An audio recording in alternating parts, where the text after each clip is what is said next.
Hi guys. This is This is Waterbury. This is Dr. 66. We're having a good time here. Met each other here at Telephone Pioneer Shelter. He's walking southbound on the trail.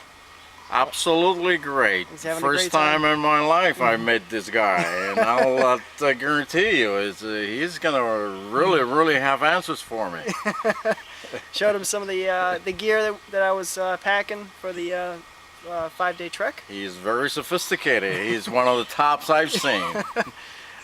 We wish him a really good time on the trail, and anybody who comes across this man, you treat him right. Right. Well, and I'd be likewise treating you right. Have a good one. Okay. Day 4, and what a hellacious night that was. A huge thunderstorm came rolling in. I think this would be a perfect opportunity to talk about the final piece of your hammock gear, and that would be your tarp. As you can see, I have my tarp in porch mode, whereby I'm using my my hiking staffs to prop it up, so to make it sort of like a canopy type ledge. And if you go around the other way, you'll see it pitched straight down. Now, I didn't expect that storm to come rolling in. It was supposed to come in yesterday afternoon, and that bastard was late. So I would have had both sides pitched this low, and that would have been known as storm mode. But I didn't. And if you can tell, I have a bunch of trees and leaves above me, and when that thing came through, that created a bit of a mist. So the mist was able to get underneath here, and unfortunately my Yeti underquilt is DWR. That's it's water resistant treatment, so that's the splash and the mist ended up beating off. But obviously your tarp is meant to keep you dry, and that's basically what it did last night. Nothing really got in as far as real rain. It was the mist that and the splash from this particular area that was bouncing in into my tent area. Well, my hammock area, sorry, not my tent area. So yeah, here it is. This is an OES MacCat Deluxe in Cuban fiber. There's 3 types of materials. There's Cuban fiber, which is the most expensive, lightest and most compactable. Spin UL, which is light but doesn't pack that well. And cell nylon, which is your cheapest and packs very well. So, me being an ultralight hiker, I choose Cuban fiber. But I'm excited that I was able to weather this storm. Got a little nervous, but you know what? You gotta trust your gear, and you gotta trust the makers of your gear, because they know what they're doing. Alright, starting to dry up a little bit. I'm gonna probably set up the tarp a little bit in another area so the sun can beat on it and dry it up before I pack up and get out. There's one more thing I wanted to talk about. Sorry, early in the morning, still trying to wake up. Notice how my tarp is strung along one continuous line. That's called a continuous ridge line. There's 2 ways you can tie up your tarp. You could just tie one end to the tree and tie the other end to the tree. I chose the continuous ridge line because I'm able to maneuver the tarp to where I want it, whereas if I just tied it from one end, if I didn't like the way it was set up, I'd have to untie the end and then retie the tarp every time. Here I could just push it back and forth based on these little prusik knots. Isn't that nice? Plus it gives me a huge ridge line where I can hang my clothes if it's not downpouring. Okay, now I'm done. Peace. Here's a tip from me to you. Some people hang their packs off their hammock suspension. I tend to keep mine underneath my my hammock, just because if it does rain, it's more protected from the elements.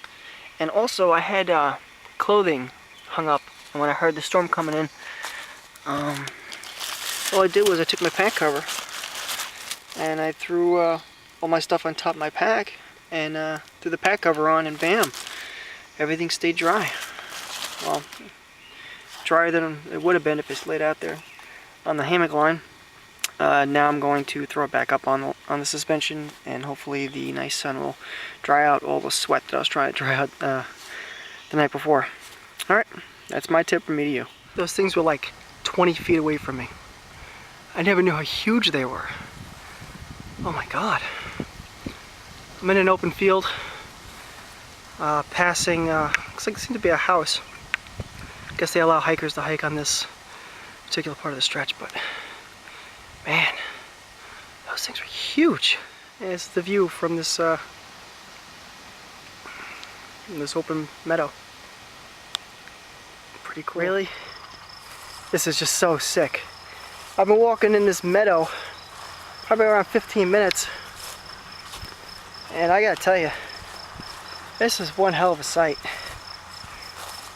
Whoever maintains this particular section of the trail, I'd like to thank you personally, because you must mow this like every other day. See? I mean, I don't know who comes out here, but thank you, because without you, I can't see this. Wow. I got some rain clouds above me. I don't know if you could tell. But hopefully they hold off. The sun's trying to fight through. So it is keeping things a little cooler today. Thank you. Appreciate it. It's been freaking hot lately. Alright. Later.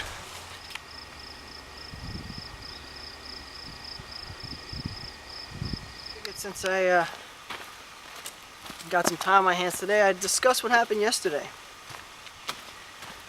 Yesterday was officially the longest hike I have ever done in a day. I thought it was 16 miles. It actually turned into 16.8 miles. The hike to Morgan Stewart Shelter wasn't that bad. Probably knocked out 9 miles in like 5 hours. But the hike to Telephone Pioneer Shelter, it felt like forever. In fact, probably a quarter of a mile before I actually found it, I was screaming at how this place doesn't exist, and that the map makers are liars and they should die for it. I still believe that the map makers are liars and they should die for it, because that wasn't 7 miles. It felt like 200. My feet took the brunt of the hike yesterday. They haven't done that type of mileage, and coming off the 2 13-mile days in a row, that was just mean. And I think they were revolting against me by the end of the day. My monkey funk junk cleared up basically by the end of the day. I took a lot of preventative measures at basically every water source to make sure that my area was clean and salt free, and kind of maintaining the friction. So but when I got to camp, I basically made a decision to take as much time as I needed today to get ready and go, to make sure that my feet were doing all right, and that my my nether regions were up to par. It's only a 9-miler today, or so the map says. We'll find out. But I don't know. I wanted to make sure that I'm in better condition today than I was in yesterday, because yesterday I was in some pain. It was my longest hike, and I have to say it's probably my least favorite hike because of the up and down and the pain that I was in. The only thing that really got me through all that pain was knowing that what I'm hiking for. I'm hiking for an organization that provides free exercise programs to those going through chemotherapy and cancer survivors to help strengthen the body. And you know, what those people go through each day and the sickness that they feel as they're going through those treatments were nothing compared to what I was going through. I mean, what I'm going through was nothing compared to what they do on a daily basis. So keeping that in perspective, I just kept hiking because this is for them. This is for my fiance's father, who unfortunately passed away from colon cancer, rectum cancer, and stomach cancer.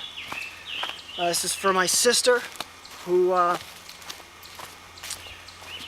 had thyroid cancer, diagnosed as she was pregnant, and she had to deal with that, and then she gave birth and then had the thyroid removed.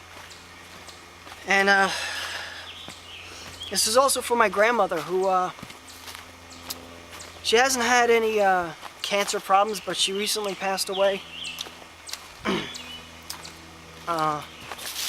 She went through a quadruple bypass, and she eventually passed away from complications from the recovery. And I wasn't expecting that, so still get a little upset. But I'm doing it for them. So I'm gonna make it to my sorry, got a little emotional. I'm gonna make it to the shelter, and I'm gonna complete this in their honor. See you later.